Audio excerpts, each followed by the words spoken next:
Life doesn't stop when the workday ends. On True HR Beyond the Office, Shannon Clark Johnston tackles topics that affect our lives in and out of the workplace, with conversations on mental health, reinvention, self-empowerment, and more. We share actionable insights to inspire meaningful growth. Join us for candid insights and guidance to help you build resilience, create balance, and thrive with confidence in all areas of your life.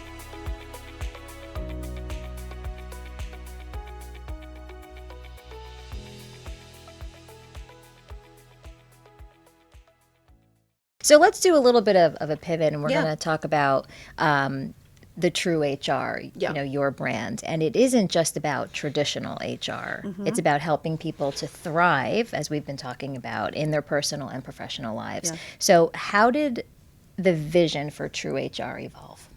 So the name itself, True, really comes from wanting to have an authenticity to what I do.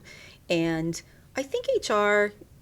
people either in HR, probably people who watch The Office and see Toby, from HR, they might have a certain idea of HR, but I think sometimes it can feel a little sort of stifling, like you always have to toe the line and be the model of behavior, and so you might not be able to feel like you can bring your full self to that role, right? Because I can't tell you if you're about to be fired, and I can't share what's going on behind, the board in the boardroom or something like that.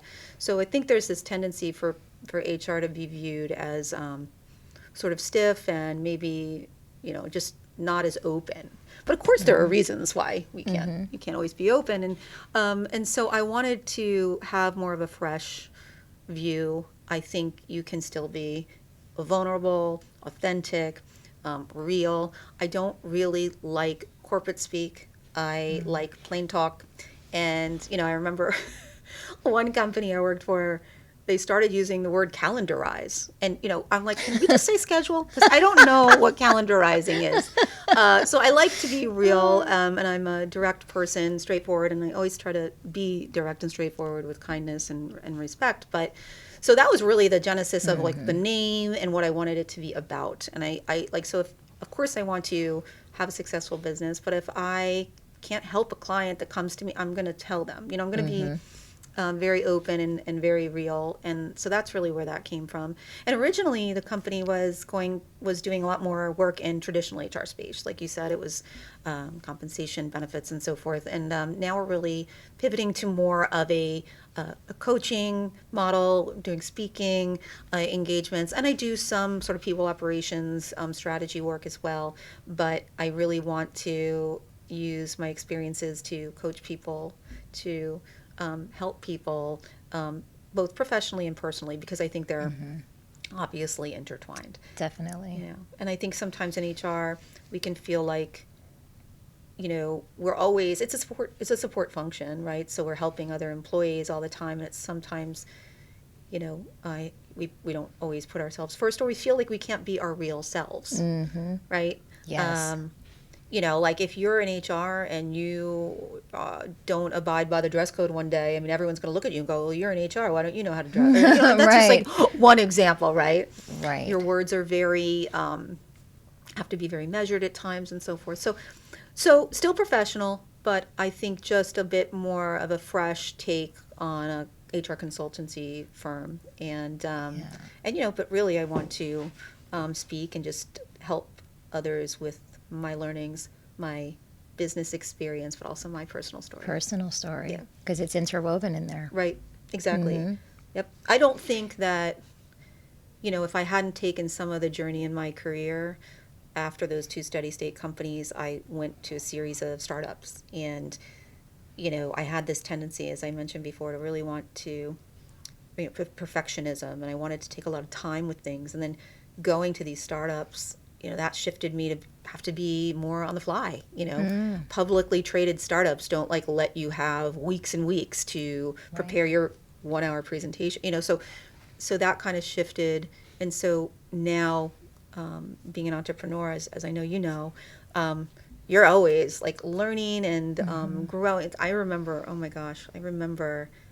I think it was Canva. I almost had an emotional breakdown over Canva, because it was just I've come to love Canva. I love it now. By the way, love it. But it was like the 53rd thing I think in that week I'd had to learn, and I went on Canva, and I was a PowerPoint person because, I was a corporate trainer for many years, and I'm like, oh my gosh, and like, you have to take a minute to learn something. So it's really more about, keeping things fresh, and I love what I do now because it's always different, and just meeting so many new and interesting people, and sharing it. So that's really, it's hard work, as it's every day of the week most of the time that you're doing something for your business, but it's fun and rewarding. It's fun and rewarding, and there's lots of variety. Yeah, exactly. It keeps it fresh. It keeps it fresh. Fresh and fun.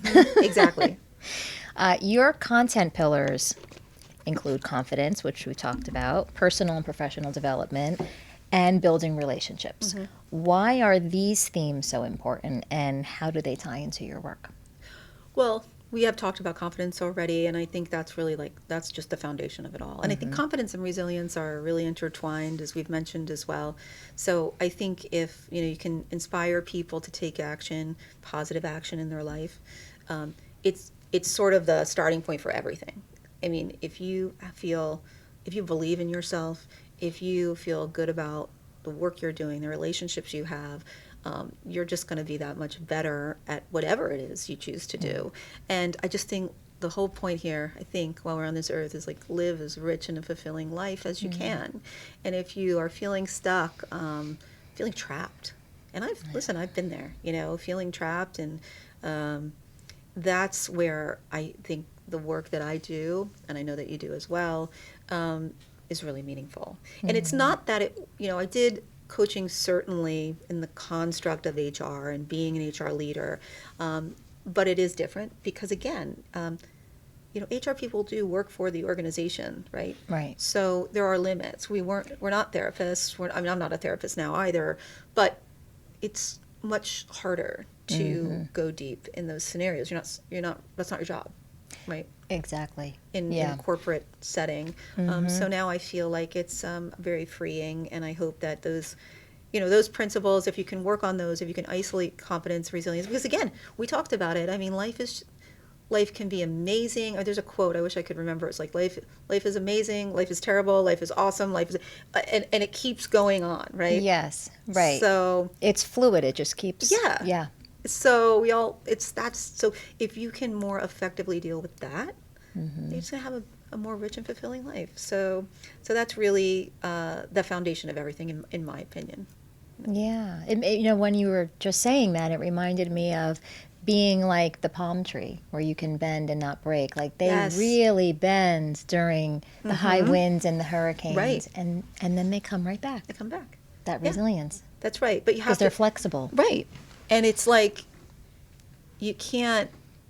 One of the things I talk about in my talk about resilience is you have to accept your circumstances, right? You have to then be accountable, though, for your circumstances. So even if something bad happens to you, if you talk about like my illness, because it wasn't anyone's fault, it just happened. Well, what was my role in that? My role was to do the best I could to go to physical therapy, to make sure I created positive experiences for myself, surround myself with positive people, and so forth. And then the third sort of pillar of that talk is adaptability, because it's not like jury duty where once you get your bad thing, another one doesn't happen for 3 years, or once you do there's no right. So you're constantly dealing with awesome things in your life, and then some things aren't so great sometimes. Not so awesome. Right. Yeah. It's the degree, it's the coping skills that we really can foster and work on and cultivate to help get us through those times a little bit easier. And then really celebrating those fun times, and really, not being the person like, oh God, this is good. When's this going to end? Like, things are good for a minute, Right. Like if something feels too good to be true, it's like waiting for the other ball to drop. Right. Like really trusting and believing that you deserve what you, the best for yourself. Yeah. Yeah. And be comfortable with that. Right. And know and that. Allow more. Like knowing your worth. Exactly. I find that to be, like, that's where the self-sabotage comes from. Knowing your worth is just, unfortunately, I think a lot of people struggle with that, and I think they're, and then we've all been there at times, at moments, but Definitely. I've seen that lead to some really terrible circumstances when people don't believe that they are able to have a better life or a different life or a different job or a different relationship. Right. And the piece about deserving. Some Yeah. people feel that they don't deserve to have something That's right. so good. And if you don't, how could you, right? If you don't believe that. So I think, again, like we've discussed, people might see you or see me and they go, oh, wow, they're so confident. It's like, well, in certain circumstances, I suppose I'm more confident than others, but there's a lot of, like we said, work behind that, and constantly like making sure that I'm living my own truth, my own, and practicing, and always kind of, it's not okay, now I can sit back and, And relax. That's right. Yeah, it's like, That's right. but hopefully that kind of work is good for, is like positive, and people see progress and they can see like with those small steps, and so I think all of those pillars just really underpin what I want to do, what I hope to do, and I am hopefully doing for people. It sounds like you are. Yeah. And because it's consistent throughout your stories from the beginning when you were a kid and a teenager and a young adult, and even now as you're still a young adult. Yeah, thank you. Thank you for saying that. I'll give you the $20 later. What is, so we could relate this to the audience, one practical tip that you can share with the listeners who feel maybe stuck or unsure about their capabilities so they could feel more confident? I think it goes, I love goal setting. People might roll their eyes at that one, but I don't mean sitting down and setting like performance goals for you at work, although I love those too. Goals can be just a list of things that you want to accomplish, small things. If you don't know what to do, make it really small. When I was in recovery in my illness, it was like I could really only do like one big thing a day for a while. So maybe it was going to the food store, but I would do that. Maybe it was showering, in the early days. So if there's one thing you can do, try the one thing. And then the next day, try the second thing. I like that. Or a couple days later.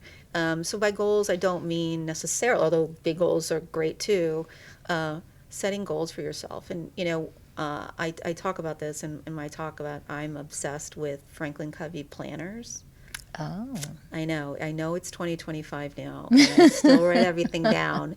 But I have kept all of my planners. I kept them in binders. I know it's an illness, but I love.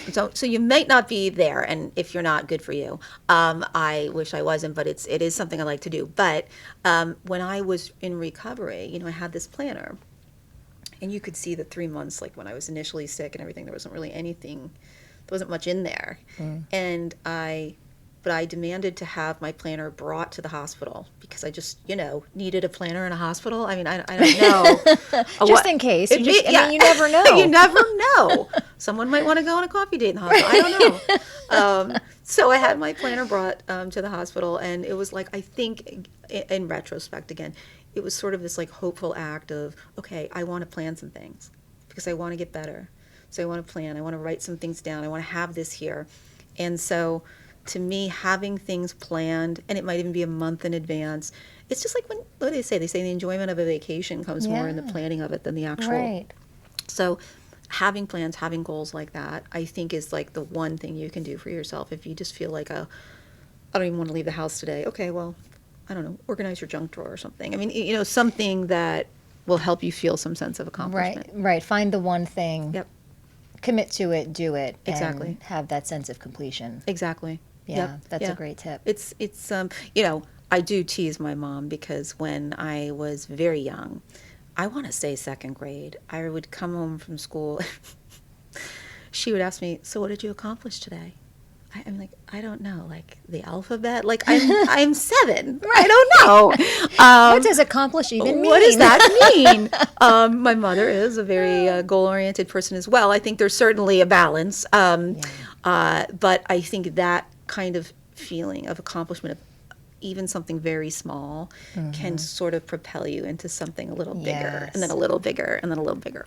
It definitely motivates us. Yeah. No matter how small the thing is. Yes. It's just when you finish something and you accomplish it, there's just this natural motivation where you want to ride that positive wave of energy. Absolutely. Absolutely. And I mean, there's all kinds of theories on do you tackle the big thing first, the small thing first, what time of the day, all of that. I say just throw it all out the window and just try and do one thing. Yes. If you're really in a difficult place. Yeah. Or even if you're not, you just need some motivation. Usually, I would say 95% of the time, it sort of kind of goes into the next step and the next and the next. So, goal setting is where it's at. Good stuff. I will say that I know there's a lot of people that are like, oh my God, I don't like lists. But I'm telling you, you don't even have to write it down. If you just have one thing. Right. Well, know have it in your head. thyself. Know thyself. And do what you prefer. That's right. Just makes it easier. That's right. Yeah. Exactly. Be flexible. You got to adapt. That's right. You want to adapt. Yeah. You want to be able to bend. That's right. 100%. So we also talked about resilience. What's a mindset shift or a practice listeners can adopt to bounce back from any challenge?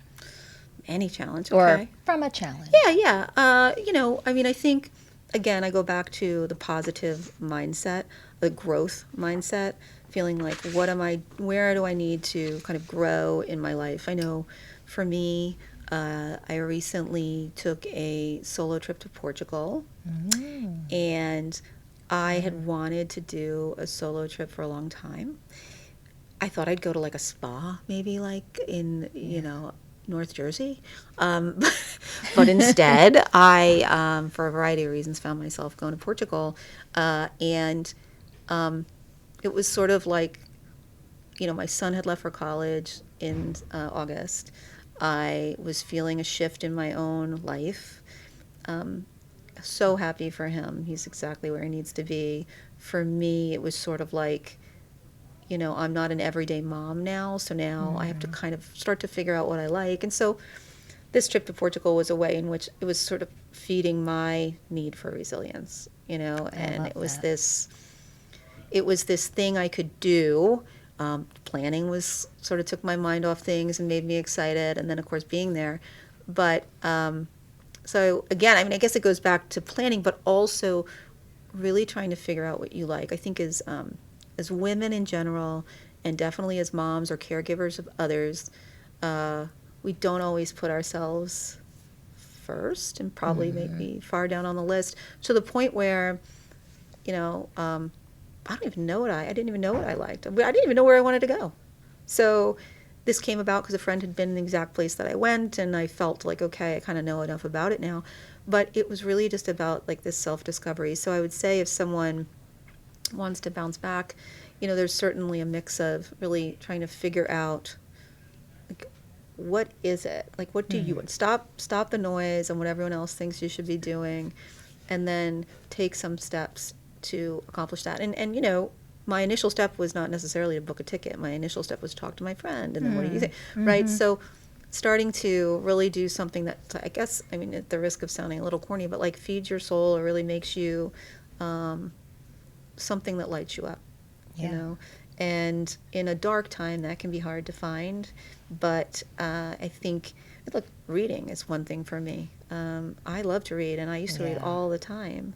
And then somehow I got away from it, like life, and just, all kinds of books. And so I was like, I'm going to find a book club, right? That will make me read the book. Yes.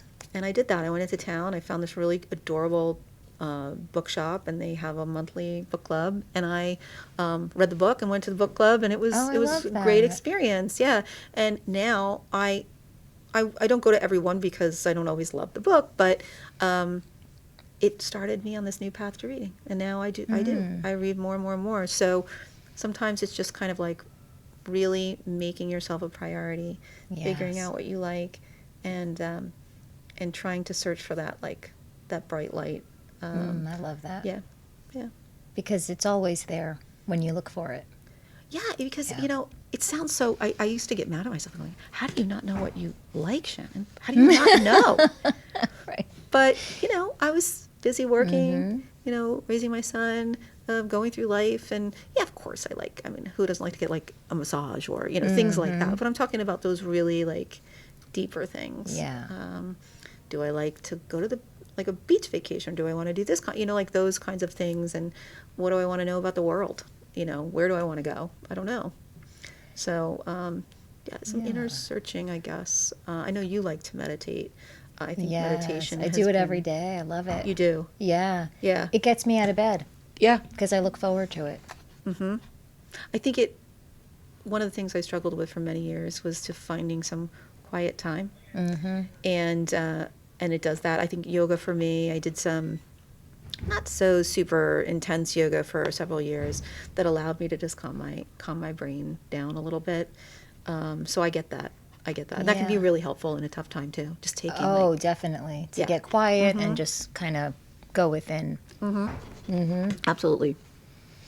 So we talked a little bit about relationships, generally speaking. So they're at the heart of what you do, obviously. What's one thing leaders or professionals can start doing today to build stronger connections at work or at home? So I'm going to just go all Brene Brown on you right now. I'm ready. It's being vulnerable. I mean, that's my opinion. I think, your team, your colleagues, like really want to know who you are.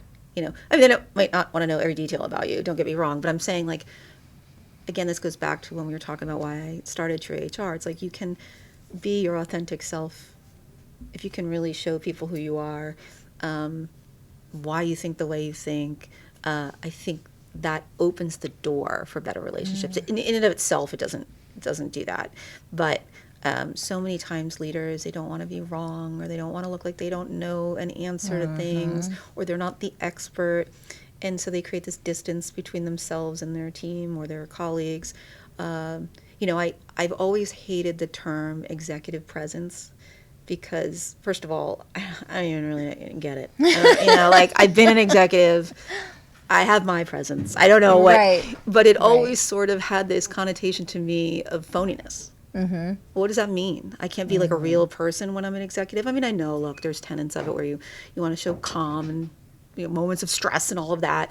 But overall, I'm like, well, I just want to be who I am and be an executive. I don't want to be this, like I read a book about what it means to be an executive, and therefore I'm going to have executive presence. So, I just think it comes back to that authenticity, really revealing a bit of who you are. Certainly keeping it professional. I'm not talking about, eat bonbons and braid each other's hair at work. I'm talking about really... And sing Kumbaya. Right. Just revealing who you are in a way that is true.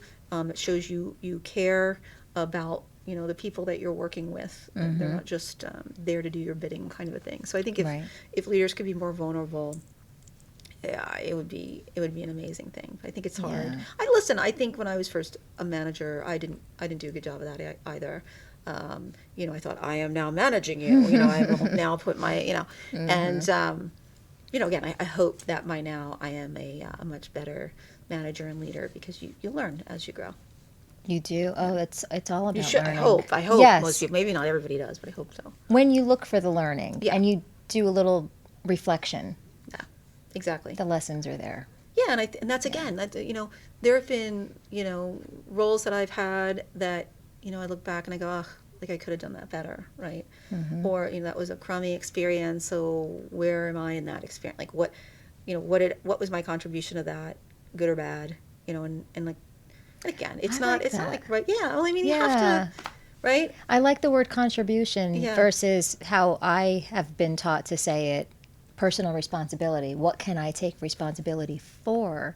It's a little softer. It's a little softer, right? Because taking responsibility is almost like you're blaming yourself. Right. But everybody sort of makes a how did I contribute to that has a different energy to it. Yes, exactly. So I think there are, being vulnerable, it sort of seems like it shouldn't be that hard, but I think it is challenging for a lot of folks. And listen, I think a lot of people are put in supervisory and managerial roles, leadership roles, without any help at all, without any training, professional development, mentoring.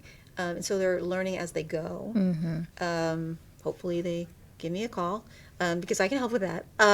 Because I think to expect someone who is, let's say, I don't know, good at widget making or whatever it is, just Right. take an individual and go, oh, you're so good at making widgets, we're going to now make you the supervisor of all the widget makers, and expect that they know how to do that is crazy. It's not, those skills, those people skills don't come naturally to everybody. So it's hard, and I get it why people aren't able to be authentically, they don't feel they can, but I think that's a real key to developing good relationships at work, and frankly personal as well. Yeah. It can be a skill, something that you develop and hone over time. I mean, I know when I started managing, I thought I'm going to manage everyone the same. I'm going to be the same, right? But then, okay, your person with 20 years of experience does not want to be managed the same way that a recent college graduate wants and needs to be managed. It's just different. And so you learn that as time goes on, that it is nuanced, it is custom, you have to flex your own style. Yes. So, and that's all back to relationships, communication, right? It sounds like you need to be the most flexible person in the room and adapt and just kind of pay attention and notice and be able to pivot and bend as needed. Well, and it's not about you. And look, I think I was guilty of this. I've seen many, many leaders guilty of this. Whenever your ego, when you start to manage from your ego, it's never a good outcome. Yes. You really have to, it's leaders that aren't so great are usually making it about themselves, right? And a good leader gets the best out of their team, not just for them. That's right. Right. So those are hard leadership lessons. And sometimes you just need somebody like on the other side to show it to you. Or have a really bad experience and go, I have to look at this. Yeah, I'm going to do this differently. Right. Yeah, absolutely. Yeah. So when you're not coaching and speaking, how do you recharge and stay connected to your own purpose? I know you talked a little bit about reading and travel.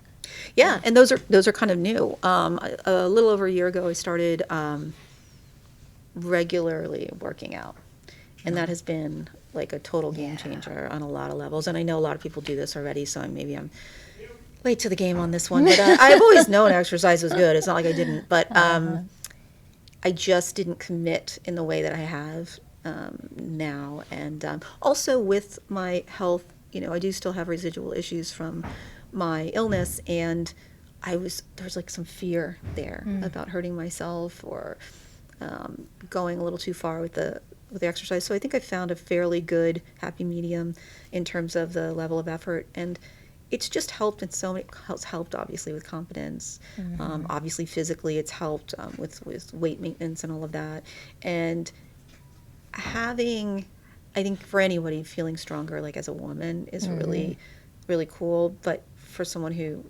for a period of time couldn't walk, being strong, being able to lift lift weights and walk up a hill for however long we're doing it. See, it feels like forever. Those are really confidence building things, and so for me, it also helps to recharge mentally. I don't think I have ever worked out and then gone, oh God, why did I do that? I'm always like, thank God I did that. It always feels good. Yeah, there's afterwards. Nothing, right? Yes. I mean, unless you injure yourself there, which I haven't done. Right. But yeah, I mean, you always feel better, right? You might feel tired, but you feel good. It definitely recharges. You feel solid, strong. Yeah. Positive attitude. I think it improves your attitude and perspective. Yeah, I love it. I would work out here and there over the years, but just never was able to sustain. And I think it's just been over time seeing what happens when you don't. That I was finally, and I had a little bit of a health scare, and I was just not in a good place, and so it's just all about taking care of myself in a different way. Yep. Which you did very well. Yeah, I'm trying, but there's still days that you don't want to go work out, right? But now I've seen what it can do, so now I know. That's the motivation. Yes. That keeps you going. Exactly. Once you know, you kind of can't unknow. You can't unknow. You can't unknow it. And say, oh, it doesn't help me anyway. No, it does. It does. Yeah. In a lot of ways. Yeah, no, I love it. Big proponent of exercise. Yep. I know you are. Yeah. Well, Shannon, thank you so much for sharing your story and your insights today. Before we wrap up, I just want to ask if there's one message that you'd like listeners to take away from this conversation. One message. I think I would say you have to just take it one step at a time. Take it one step at a time, whatever it is you're working on. If you're in a great place and you're trying to get somewhere even better, if you're dealing with some adversity, take it one step at a time. We all tend to catastrophize, and we tend to sort of just pile on ourselves, and that can be super paralyzing. So, just one confident step at a time. Take action. Take some action. That would be my tip. I love that, and that's doable. Yeah. One confident action. One confident action just a do day it towards something that's going to make you feel better, towards a goal. Yeah, just one. Everybody can do one thing. Yes, right? One thing. It's got to be easy. It's got to be doable, like a no-brainer. It's like, but of course I can do this. I can do that. Yeah. And then if I can do that, maybe I can do this. Yeah, you suddenly get this rush of motivation to keep going. That's right. Exactly. That's what it's about. Well, thank you for doing this, Nikki. You're welcome. This was table fun. turning was fun. Yeah, I enjoyed it a lot. So thank you. Thank you. Flipping the script. Yes, I appreciate you doing this. It's really been a lot of fun. Thank you. Thank you. Thanks for tuning in to True HR Beyond the Office. We hope today's episode inspired new ways for you to find fulfillment and purpose in your personal and professional life. If you found value in our conversation, let's keep it going. Follow us on social media and visit us at ShannonClarkJohnston.com to explore free tools, resources, and more about our speaking, coaching, and consulting services.